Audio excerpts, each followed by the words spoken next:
Hello and welcome to Into the Woods with Holly Wharton. This podcast is all about our journey into the woods of ourselves, getting to know who we are, and where we're going in life so that we can create the life that we want to live. It's about deepening your connection with yourself, taking inspired action, and really trusting yourself and your intuition. It's also about mindset. Our beliefs are such an important part of this journey. And there are so many ways for us to change our mindset so that we can more easily live a life of expansive joy. This podcast is also about going literally into the woods and spending time in nature, and how that can help us on our own personal journey of self-knowledge. Thank you so much for joining us today. Now let's get into this week's episode. Hello, adventurers, and welcome to the Into the Woods podcast, episode 447. This is your host, Holly Wharton, and I'm back with another exciting guest. Today, I'm talking with Jen Ruiz. She's a former attorney turned content creator who shifted careers after juggling an incredible amount of travel and a full-time job at a law firm. She's got loads of tips for balancing full-time work and travel, and she has plenty of tips on how to turn your travel into a lucrative business. I hope you find this episode interesting, useful, and inspiring. So, who is Jen Ruiz? Jen is a lawyer turned full-time travel blogger and author. She's a 5-time Amazon bestselling author, 3-time TEDx speaker, and multi-award-winning travel journalist. She's been featured by The Washington Post, Forbes, and ABC News, and is the solo female traveler behind Jen on a Jet Plane. So what are we going to talk about today? You will learn how Jen set out to take 12 trips in 12 months while employed full-time as an attorney. However, she actually managed more than that. So you'll learn how many trips she actually fit into 1 year. Kind of unbelievable, but you'll learn how she did that. You'll also learn how to fit traveling into a busy work schedule when you don't have a lot of vacation time. Jen is based in the US, where people don't often have as much vacation time as, say, Europeans do. You'll also learn how to make the best, or the most, of short trips. How short trips can help you to be more present when traveling. How to really take advantage of that time. And finally, the surprising key to Jen's success as a travel blogger. We talk about her whole journey from full-time attorney to a very part-time English teaching gig that she did secretly in the mornings before work, and then how she shifted into becoming a travel blogger. So again, I hope you find this interesting, useful, and inspiring, and I hope it gives you some ideas on what you can do to share your own travel and adventures with other people and to inspire other people through the adventures that you have. So here's the episode. Hello, Jen. How are you today? I'm doing well, Holly. How are you? Good. I'm really excited to talk to you today. Likewise. So why don't you start out by telling us a little bit about who you are and what you do? Well, my name is Jen Ruiz, and I am a full-time travel content creator at Jen on a Jet Plane. I am an Amazon bestselling author, TEDx speaker, and generally I work in many different capacities in digital marketing and entrepreneurship. Wow. And you weren't always a full-time content creator. You started out as an attorney, didn't you? I did. And I like to normally plug that because I feel like I worked so hard for my degree that I still have to, at the very least, mention, lawyer turned travel blogger whenever possible. And it has been very helpful for me in that transition to have a credential like that and degree that automatically gives me credibility when I'm applying to write for a new outlet, for instance. It just allows them to take me much more seriously when they see that I have that background. And I think it also helped me be a more productive writer, a more persuasive writer. So I think generally there were threads of storytelling and writing that intrigued me in that career. And that's what I liked about it. And I'm happy now that I've been able to refine my interest into a way that I can maximize what it is that I enjoy doing most. Ooh, I love that. So why don't you start out by telling us a little bit about the year that you set out to take 12 trips in 12 months while you were employed full-time as an attorney? Absolutely. So that was a big year personally for me because I was about to turn 30, which I think many people can relate to in Mm. terms of just approaching a big milestone birthday and having that look in retrospect and thinking, have I done everything I could? Did I live the life that I want to? Am I where I wanted to be at this time? And I think just those big questions that we all tackle. And so for me, I was feeling a lot of pressure societally to have a lot of personal accomplishments. I was attending everybody's baby showers and wedding showers, and I wanted to feel like I had more than just my academic credentials. And so when I had planned an initial trip in January just to kind of make the most out of a Tinder situation gone wrong, where I ended up with two plane tickets, Ooh. and I wanted to redeem them for myself and to make the most out of that trip and really make something memorable. And so I started off that year in Athens, and I realized how wonderful it was for me to travel, how healing it was, how rejuvenating it was, that I feel a lot of people also recognize this. And that's why traveling and solo traveling is so addictive. And so for me, I realized that I wanted to do more of that. And instead of spending the last year of my 20s worrying about, did I do everything right? Did I live up to the standards? Just all of that pressure. I was instead going to divert that nervous energy into something wonderful, like this 12 trips in 12 months challenge, because it was a challenge figuring Mm. out how to afford the trips, how to take the time off, how to travel to places where I maybe needed different visas or things of the sort. And then 1 month after in between trips really wasn't much. And so I felt like I was constantly planning. And towards the end, it kind of became like an amazing race type of feeling where I just wanted to get as many trips as I could under my belt. So I ended up taking 20 trips in 12 months that Oh, year. wow.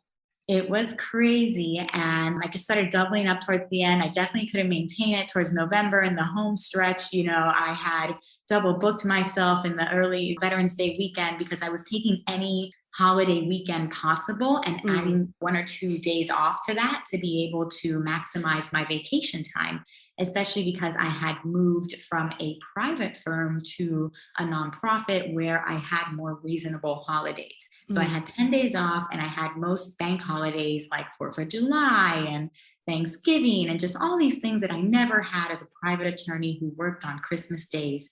And so Yeah. I really made the most out of that. And I really felt that that year was unforgettable and set me on the trajectory I'm on now.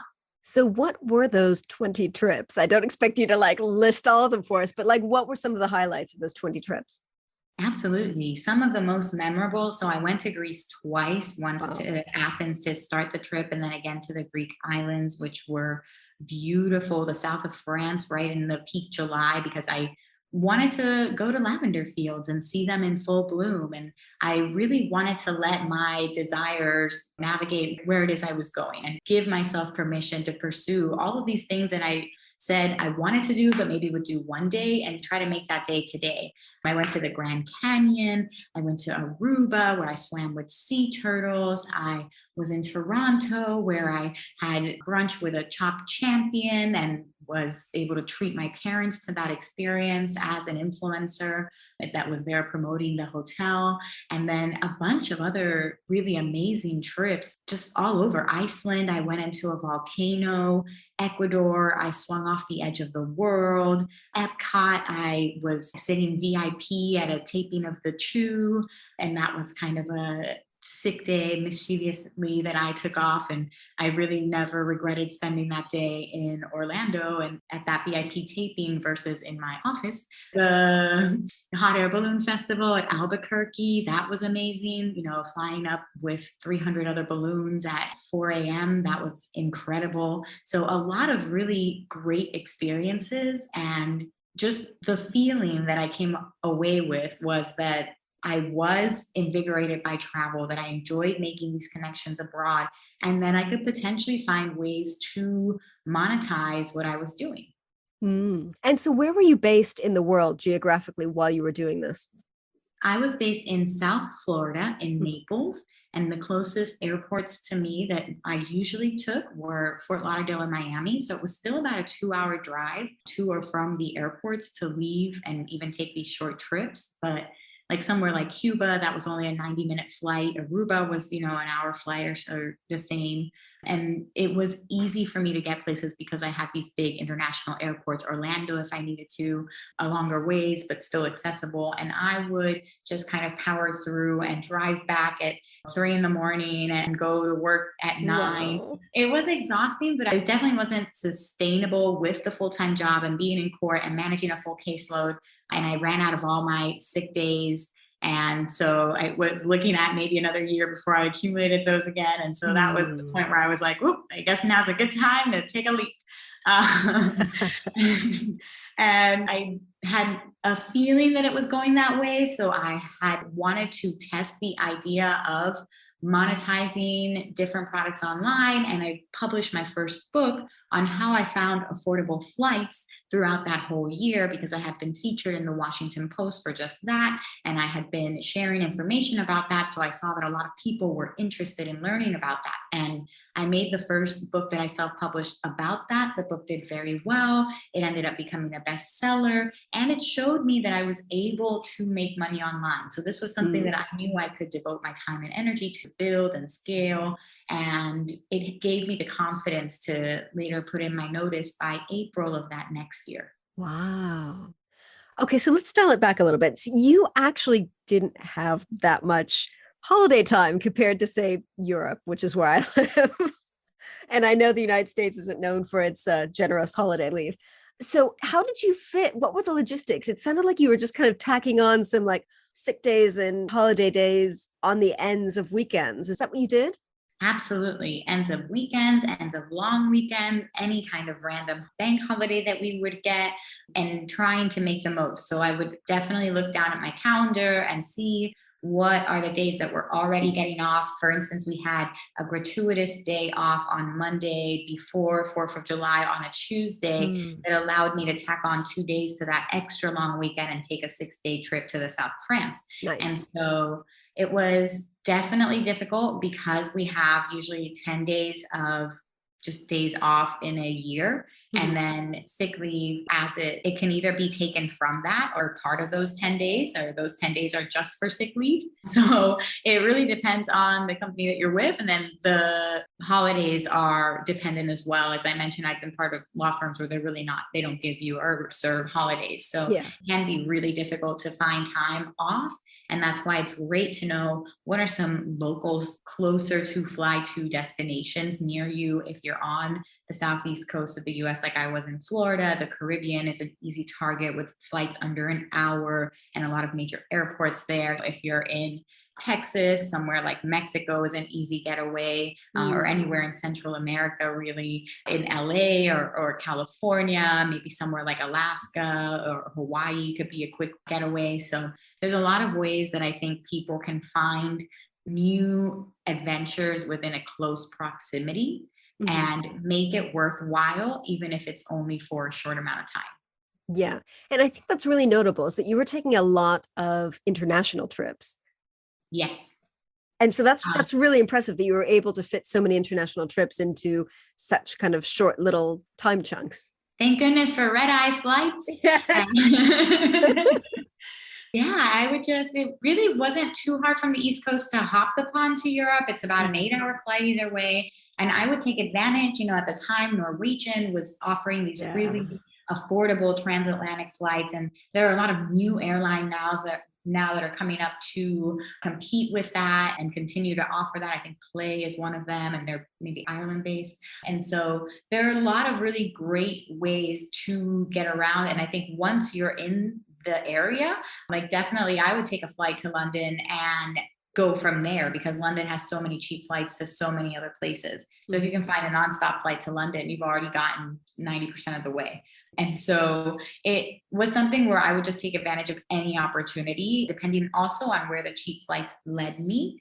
And that was exciting in a way. And that's how I added so many trips kind of at the last minute, because great deals would come up that I couldn't pass up. Mm. And yeah, it just became a really fun adventure. And then afterwards, I realized that I wanted to maintain that feeling that I got while traveling. And so now I feel like I live in it much more Mm. versus having that be my escape. Yeah. I love that. So, what were the actual trips like since they were so kind of short and snappy? Were they like, were you rushing around to visit things? Were they kind of leisurely? How did you structure your actual travel days? They could definitely be jam packed. So if I was in a big city, I would base myself there and try to see as many things as possible. Also, because I was really trying to take travel blogging seriously that year. So I wanted to get content and pictures and learn and just perfect things because when you're starting out, you're not going to be perfect. Mhm. And so for me, it was an experience, both a learning experience as a content creator, and then also just seeing what it is that I enjoy doing and how it is that I wanted to travel. So I do enjoy learning. I enjoy going to museums. I enjoy waking up early to make the most out of a day. I enjoy being a solo traveler that has the freedom to come back and take a nap midday if I so choose. And I think that that helps a lot as well because when I travel most of the time on my own, I have that flexibility to really take it as my energy levels are prone to. So if I feel really good in the morning and I want to go exploring, I can. And if I want to go back in the afternoon and just take a siesta, I can. And I found that that really was a fun way to get around. So for me, I had all kinds of different vacations, temple hopping in Thailand, and just incredible experiences. But definitely, I think maybe at a faster pace than just lounging Mhm. because I felt that if I did feel a sense of wastefulness if I was Yeah. lounging and whatnot, not taking advantage of that opportunity to see what I could. Yeah, it's a different type of traveling. It's not going away to rest and recover and recharge next to a pool or on a beach. It's going somewhere to see things in a limited amount of time. Exactly. Exactly. And so that also added to it and explained why I was a little bit nuts towards the end and double scheduling things without realizing it because I was tired. My brain was trying to keep track of so many things and it was fun. I found that I really had an experience with being present while traveling and Mm. that especially while being alone, I found that I had no choice but to kind of take in all the sights, sounds, smells around me and feel invigorated in that sense. So that was one of the things that I loved the most about travel. I think I always have because I've always traveled just throughout in different ways. I spent a summer abroad in law school by myself in Australia, and I also took my mom on a 2-week trip after high school where we had booked with a tour, but then after I had a Europe for Dummies book, and I was like, I'm pretty certain with this we can get around. And so I've always had a love for that. And I've always had a love for the empowerment that comes with travel and Yeah. just really the feeling of being in the moment. So I encourage everybody to make space for that. Absolutely. And so, what are some of your favorite places that you've traveled to? So many amazing, wonderful places. I think from unexpected places, like I've worked with a lot of different brands and destinations now as a full time content creator. So I've ended up in cities that maybe I didn't expect to be in. Just recently, after the year and a half or so hiatus on travel, I actually took my first press trip to Durham, North Carolina, Mm. and that was unexpectedly fun. You know, I really enjoyed, I saw the Duke Leamer Center and I went to the campus there and the gardens that were so beautiful. And it was really lovely being back to travel. And so I think that these second tier, quote unquote, cities have a lot to offer if you are able to see it in that way. And I think with the pandemic, that's been one good thing that's come out of it is that people have found so much more to see locally and around their own neighborhoods. Kind of big grand destinations that I've visited, definitely volunteering at the Elephant Nature Park in Thailand, which is very much concerned about the well-being of the elephants and strictly prohibits and advocates against riding them and has caretakers for each elephant and just kind of shows you around the premises and how they help care for them on a daily basis without interrupting their routine. And it was a beautiful experience. I did that for my birthday, actually my 30th birthday. And Cambodia shortly thereafter, seeing the sunrise over Angkor Wat was amazing. And I had a really great private tour that I booked. And Cambodia was so affordable that for the whole day, you know, driving around in this luxury leather SUV with cold towels and a cooler in the back for me because heavens forbid that I sweat. And that was all for like $100 for the day. And it was a great, treat for myself. And I really enjoyed and learned a lot with that private guide. And so I think there are a lot of memorable experiences in Bali. I've had a great time. So Southeast Asia definitely stands out. And it could be I just haven't been there in 2 years and I'm craving going back so much. But definitely Mexico, I've been multiple times. The pink lakes and the ruins there are absolutely beautiful. Exploring here locally around Puerto Rico has been unexpectedly full of surprises, just so many different places that you don't expect there to be in one small island. So I love exploring everywhere. I feel like I've had so many different memorable trips, from the most adventurous things I've done, like whitewater rafting in the Pujay River, or hiking 10 miles to Havasu Falls because I managed to get tickets and I felt compelled to go, not realizing what it means to hike 10 miles in the Grand Canyon, like carrying 30 pounds by yourself. And like, that's not too much fun. So, so I've had a lot of really great experiences. And if they're not even fun in the moment, they actually end up being really great memories nonetheless. So I think that's the best part about travel. Yeah. And what are some of the things that you've learned from your travels, or how have you grown or evolved as a person? Well, I have learned that you can communicate more easily than you think with things like gestures and intention. And I think it really comes, a smile goes a long way. Yeah. And you can find connection with people, even if you feel like your world's away. And I've learned that it helps to have people at home who know where you are and that you can check in with, especially if you're traveling for a prolonged period of time, because you can get homesick. So it just helps to have somebody that you expect to hear from and that's looking forward to seeing all your pictures and updates and has your full itinerary. It just helps you feel like you still have a piece of home and added level of safety if you're traveling alone. I've learned that if you are traveling alone, I love going on individual tours and just joining kind of like a group history, like haunted walk in New Orleans that I did that was amazing. And I learned so many things, like New Orleans is a spooky city. And so, but we did a walking tour there and it was great. And then afterwards we went to a pub. And so that's an easy way for you to meet other people on the tour and to have an activity at night without you feeling like, you have to be eating by yourself at a restaurant or anything like that. And I've also learned that eating by yourself at a restaurant can be glorious because you can order all the plates and nobody's watching you eat them. And you can play on your phone for as much as you want and edit your pictures and take up the free Wi-Fi and just get all the booze. Oh my goodness, it's amazing. Even better if you're somewhere like within walking distance, you can just go right up to your room afterwards and just enjoy the good life. I love that, because I think a lot of people are afraid to go out and eat alone because what will people think? Will I look like a sad, lonely person? No, and it's not like that at all. Exactly. Exactly. So during this year of intense adventure with those 20 trips in 12 months, did your work suffer at all? Were you like burnt out at all? How did you survive on the kind of business and career side of things?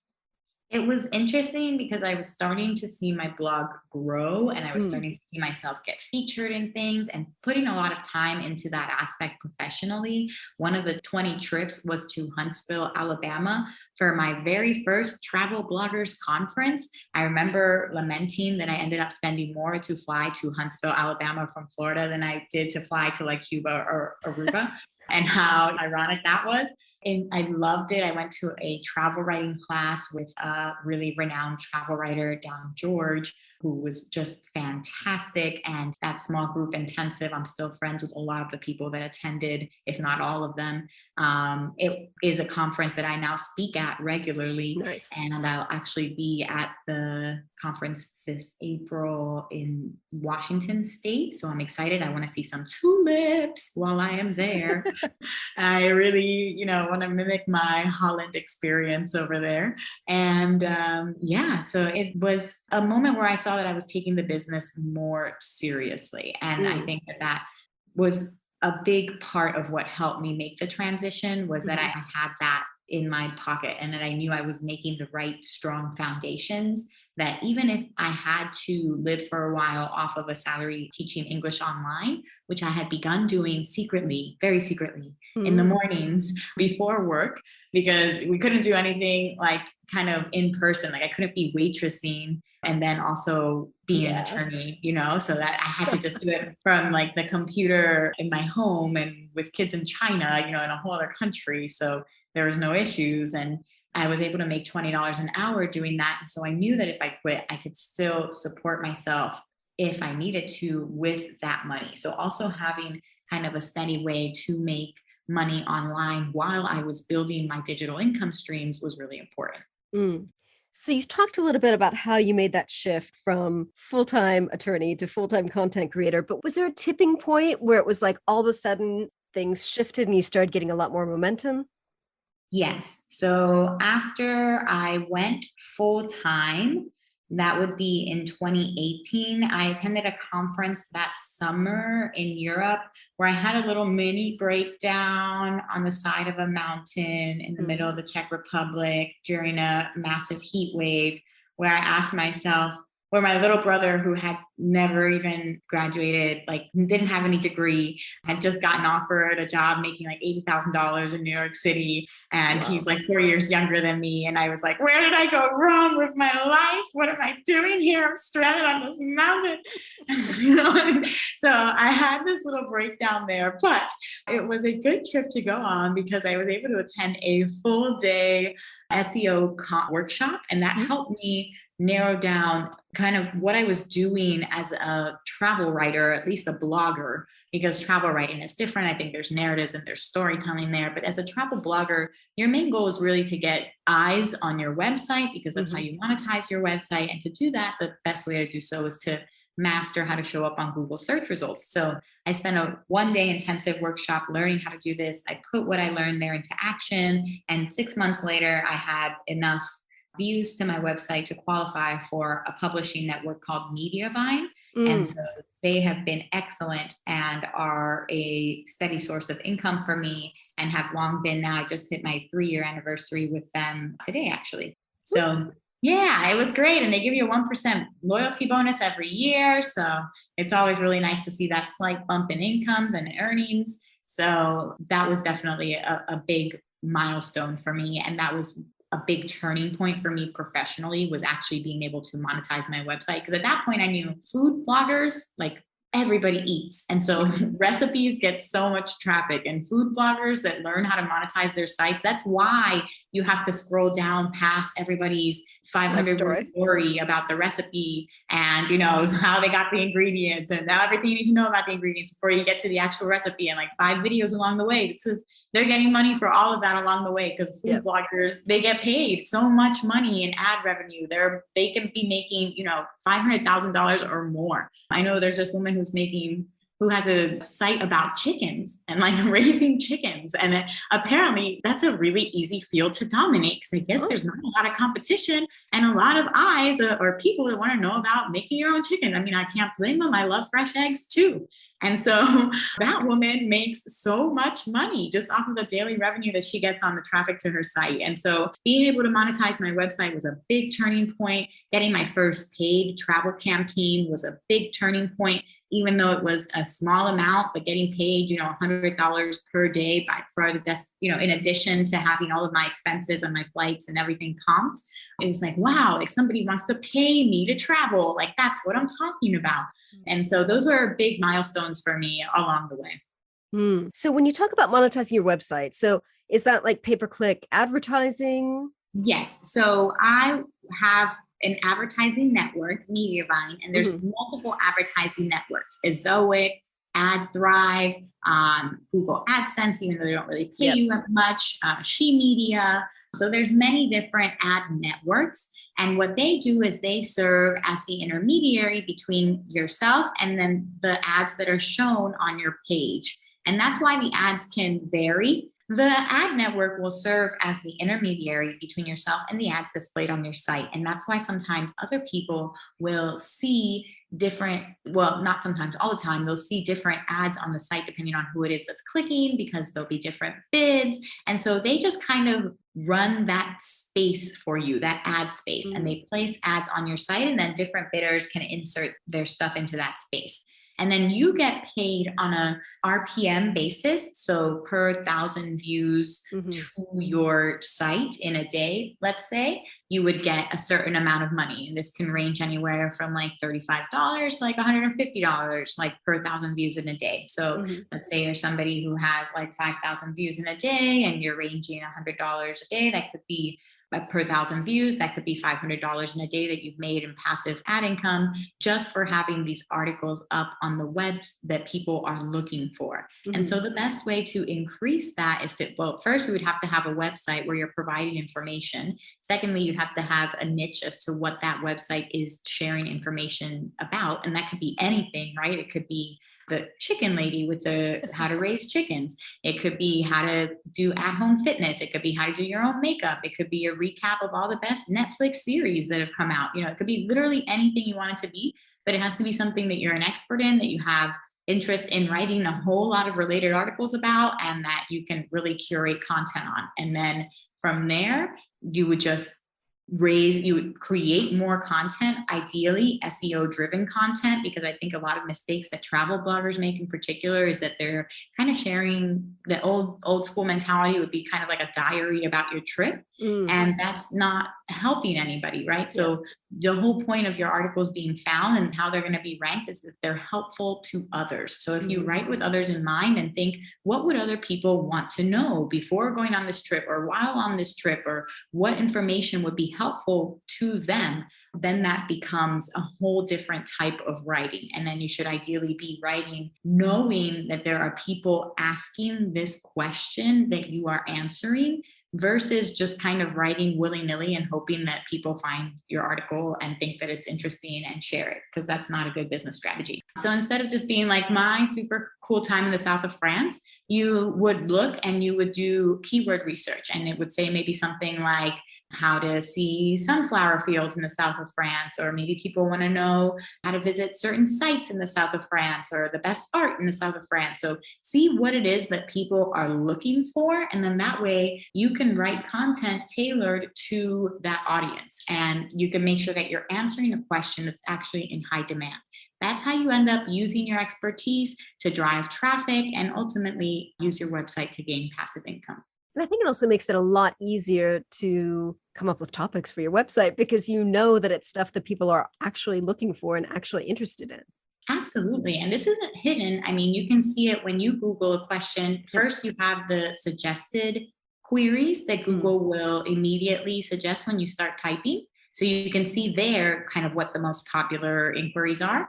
And then also in the very bottom where it says people also ask, you can see other queries that people have. So maybe you typed in a hotel name and people want to ask reviews of the hotel, or what's the spa like at the hotel, or what are the restaurants at that resort? And you can see what people are interested in. And I encourage you to write several articles answering those queries, because it helps Google to see you as an expert if you have at least 4 articles on a related topic. Ooh, that's really useful. Thank you. Mm-hmm. So what does your lifestyle look like now? How do you balance content creation and travel? I work a lot. I don't think that has changed much, but what has changed and what I think makes a huge difference is that first and foremost, I do not have anybody looking over me. Yep. I don't have any red pen on my work, really. Yeah. I feel like I'm able to express myself fully. I'm my own person. I'm my own identity. I'm representing my own beliefs, and I don't have to worry about kind of being a representative of any company or anything else, just myself. So I feel very much true to my values in that sense. I also have the freedom to do my day as I wish, right? Like I love waking up and working out, and I don't want to do that at 5 a.m. because I have to be at work by 8. Like I want to wake up leisurely. I want to listen to my audiobook for a moment, like drink some water, have a slow wake up, like positive moment. and then go work out a little bit later, like around 7:30, 8:30, and then come back and really work. And I don't have to worry about being tied to the clock. I can make appointments in the middle of the day if I want to go and take care of an errand. I don't have to ask anybody for permission. I'm always open. Like, are you available? Yes. Because I have a very flexible schedule. So for the most part, unless I'm traveling, I'm able to make my day the way I want it to be. I'm able to fit in things I really enjoy, like working out, like spending time with friends or family, like listening to audiobooks, which I've found to be a great replacement for the news. So I think the news is really kind of depressing, and you're going to hear it anyway because it's really hard to insulate yourself from what's happening. So you may as well take that time, and instead of inundating it and bringing yourself with all these doomsday commercials, listen to something uplifting. I love Brene Brown books, or kind of books about manifesting, courage, Jen Sincero books, things like that. I love books written by strong women, empowering authors. And I think that audiobooks are such an easy find. Podcasts are really easy if you're just somebody who prefers that. And I enjoy being able to make sure that my life includes all the things I value, and to feel like I have a balance and a lifestyle that is conducive to my most creative self. I love that. So what do you think were some of the keys to your success? Because there are thousands of people out there with travel blogs. What made the difference for you? There really are. And so first and foremost, you have to understand that a lot of people don't even make it to the 2-year mark. So there's something to be said for longevity. And I started my blog back in 2014. I rebranded it twice before landing on Jen on a Jet plane in 2016. And then it wasn't until really 2019 that I began monetizing in a meaningful way. And so it takes time. And I think a lot of people assume that it's immediate. They want the brand deals right away. They think it's going to be really easy. They see these overnight successes, quote unquote, and they believe that they should be that way as well. And the reality is that content creation is a slow and steady game. It's really more about consistency, building a brand over time. And I think that makes a big difference too, when you have something that's much more stable than just kind of a quick rise to fame and all of that. So be patient with it. It can be rewarding. Understand that it's for a long haul. It's great if you can work on this on the side, because it doesn't have to be all encompassing, and it can be something where you're encouraged by these small wins. My first time as a just contributing writer, I contributed to Elite Daily because they had a big readership, and my post did really well with them, tens of millions of views. And I had people that were giving me a lot of grief, being like, oh, why are you doing this for free? But this was when I was getting started and I was trying to get my name out there, and they had put backlinks to my site, which ended up, increasing my domain authority. And then through them and through articles that did really well with them, I had my first paid travel writing gig with Paste magazine, and that included me writing about Harry Potter World in Universal Studios. So I got a media ticket to Universal Studios, and I remember walking around Universal Studios with my free ticket, thinking like, I'm being paid to be here right now, So take those small wins along the way and let them encourage you and show you the possibility of what can be done if you just build on the growth day by day. And it doesn't have to be explosive. It doesn't have to be exponential. It can just be slow and steady, and that's okay. And you can start monetizing and getting these benefits, like getting paid to write that travel article, plus the media ticket to Universal. That's something where you can start seeing immediate benefits on a part-time basis, even if it's not, a full-time income. So I think if you keep that in mind, and then also just understand how you're providing value to people. So what is it that people would come back to you for? How do you help them? What do you share with them that's important? And the more you can share something of value, the more people you will have. So I have friends that share scholarships and grants, because that's something of value that people want to know about, and they want to sign up to your email list to learn more about that. Things like packing lists. Okay. And so like think about what's really going to be shareable for people. What are people going to want to keep coming back to you for? And how can you best provide value? And that's not something that's going to be learned overnight. That's something that's going to be constantly improving. And that's okay.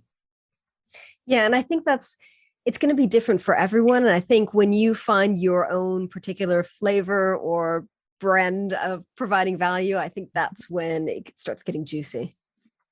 Absolutely. I totally agree. So what do you think contributed to you getting your first brand opportunities? Because that's another kind of big milestone. I 100% attribute my first brand opportunities to conferences. So the first sponsored kind of destination trip that I had, well, two on my own. One, I pitched a hotel in Aruba, and they were able to host me, and they were like a $500 a night hotel, and they hosted me for 3 nights, and that was amazing. And that was through cold pitching, sending my media kit, and just kind of realizing how to talk to brands. But mostly I think a big game changer was conferences, because I was meeting with brands face to face. I had the email addresses of the brand representatives. I had a contact that I could say, I met you at this conference. So already I'm different from the 100 other emails that they get. I'm more personalized. I've talked to them. I know what their marketing priorities are. And so that's how I got my first campaign with Margaritaville in Hollywood. And I was able to stay there on a comped basis because I met the representative at the TVEX conference. And my other paid opportunity I got through the Women in Travel Summit, because I met the PR rep for the destination there. So it definitely helps to have, and I just came back from the International Media Marketplace, where I met with, 17 or so different destinations and brands to get those contacts. So I have a box full of business cards of people that I've met at conferences. I follow up with them constantly. And I just think it's such an easy way to get above the herd of the people that are cold pitching. So you're so much more than just an email asking for a freebie. You are a potential collaboration asking for remuneration in kind, because you're providing value to them and you're making sure that you have a product that meets their marketing needs. So it just takes it to another level. And I really recommend that. You can absolutely cold pitch. It helps to find a person to cold pitch to. So if you're saying, hi, team, that's a lot less likely to get something than like, hi, Linda, I saw that you have been promoting solo female travel on your site. I'd love to discuss ways that we could work together. Here are some articles that I have done in the past, or some examples of past collaborations. I have this many followers and I get this many views a month on my website. Let me know if you'd be interested in learning more. Keep it short and sweet, but make sure that you're marketing yourself with your most juicy numbers. If it's that you're reaching a prime target or demographic, are most of your readers US based? Are they within a certain age group that they know that they want to target? Do you have a really strong email list? Do you have strong engagement rates? Do you have a lot of video views over the last 30 days? Like, what do you have that is the most impressive thing you can highlight, and lead with that? Yeah, but I think it's also really, really interesting what you say about going to conferences and meeting people there, because that's just networking, which people do in so many other professions and industries. But I think people tend to think of blogging and travel blogging as an purely online thing. And yet there's still value in offline events and engagements such as conferences. Yeah, because we're human.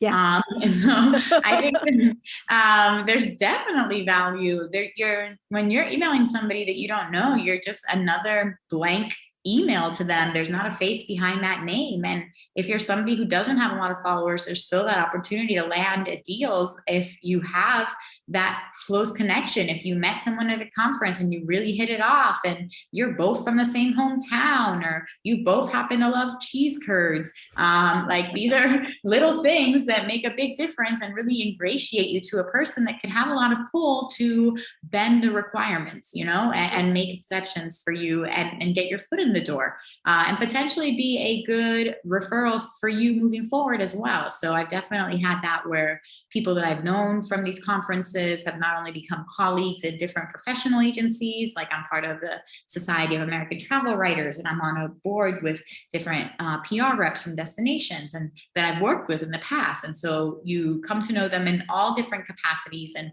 I'm just a big advocate for getting involved. I mean, I was president of my elementary school. Like I'm all for being involved. I just think it's how you get the most of anything. I was really involved in everything I've done. I've always been in 20 different clubs and president of this and editor of the yearbook and, in SGA and student government and sorority and you name it. So, but that's how I've gotten the most out of these experiences. And so I think if you want to get the most out of any profession, you got to show up, you got to participate, you got to put yourself out there, you got to be part of that community.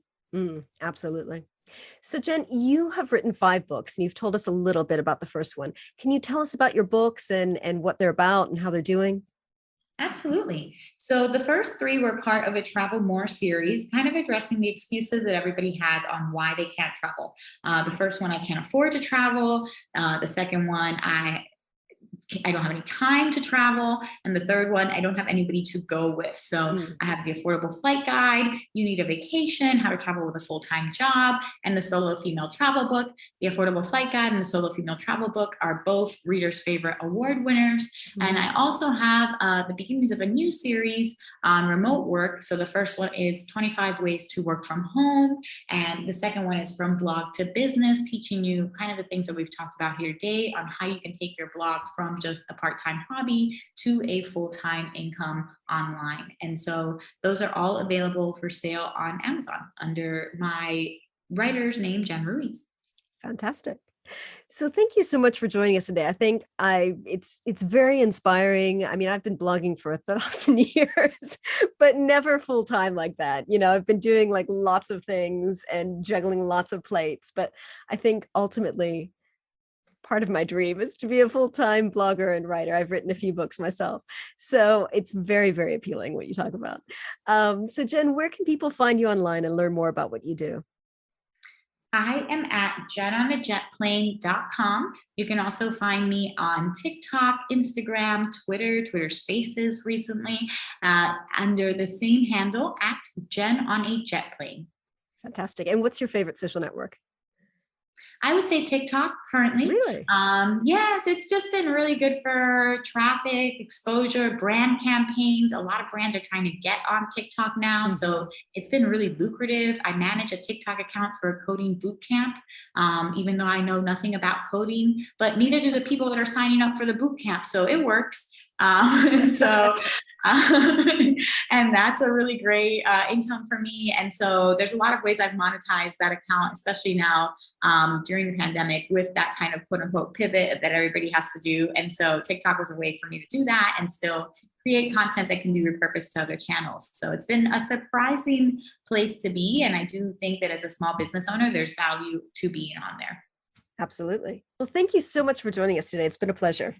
Thank you, Holly. Please drop me a line and let me know what you thought of this week's episode. You can email me at holly@hollywharton.com or find me online and get in touch there. If you enjoyed this episode, you might want to check out these related shows. We've got episode 444 with Ruxana Hussain, where we talk about adventures in freelance travel writing. 438 with Jenny Mowbray, we talk about solo travel and adventure when you're in a relationship. 383 with Anne Malombo, how solo travel can change our lives. 374 was a solo show where I talk about how outdoor adventures and travel can help with digital detox. And finally, 367, again, a solo episode where I talk about finding yourself through solo travel and outdoor adventures. Next week, I'm back with another exciting guest. And in the meantime, remember to visit hollywharton.com/447 for the show notes on this episode. Happy trails to you. Thanks so much for listening to Into the Woods with Holly Wharton. You can find more information about today's episode, including links for topics that were discussed, at hollywharton.com. That's HOLLYWORTON.com. If you'd like to connect with other listeners and get support on your journey, I would love for you to join my private community on Patreon. That's patreon.com/Holly Wharton. That's patreon.com/Holly Wharton. Thank you so much for listening, and I look forward to seeing you next week.